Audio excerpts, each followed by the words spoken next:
இப்போ ரீசெண்ட் டைமில் நீங்கள் பார்த்தீங்கன்னா நம்ம தமிழ்நாட்டில் இந்த போதை பொருட்களுடைய இந்த பயன்பாடு அதெல்லாம் வந்து முக்கியமாக யங்ஸ்டர்ஸ் மத்தியில் ரொம்பவே அதிகமாயிருச்சு. ஒரு பெற்றோர்ன்ற முறையில், ஒரு அரசியல் இயக்கத்துக்கு தலைவர்ன்ற முறையில் எனக்குமே ரொம்ப அச்சமாக தான் இருக்குது.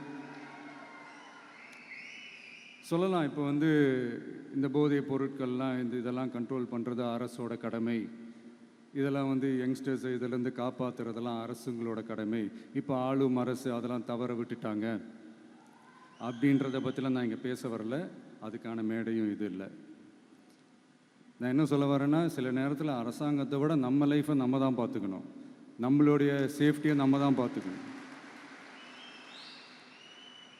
ஸோ உங்களுடைய செல்ஃப் கண்ட்ரோல், உங்களுடைய செல்ஃப் டிசிப்ளின் அதை மட்டுமே வளர்த்துக்கோங்க. Say no to temporary pleasures, say no to drugs. எனக்காக இது ஒரே ஒரு வாட்டி ரிப்பீட் பண்ணுறீங்களா? Say no to temporary pleasures,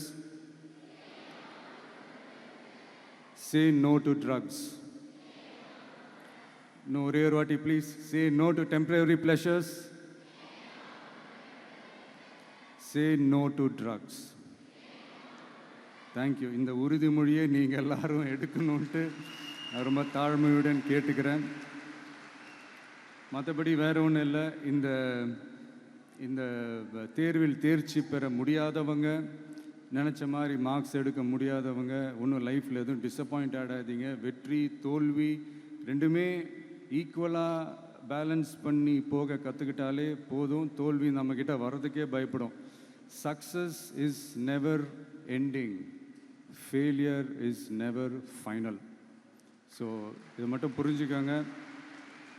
நான் 3ஆம் தேதி மீட் பண்ண போகிற அந்த செட் ஆஃப் ஸ்டூடெண்ட்ஸ் அண்ட் பேரண்ட்ஸுக்கும் சேர்த்து தான் இன்றைக்கி வந்து நான் பேசுகிறேன். ஏன்னா மறுபடியும் இந்த மாதிரி அட்வைஸ் பண்ணி அவங்கள நான் போர் அடிக்க விரும்பலை. ஏன்னா ஜென்ரலாகவே தெரியும் அட்வைஸ் பண்ணவங்க எல்லாருக்கும் பிடிக்காதுன்னு. ஏன்னா நானும் அப்படி தான்.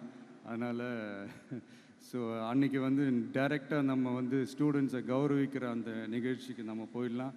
So thank you. மீண்டும் சந்திக்கும் வரை நன்றி, வணக்கம்.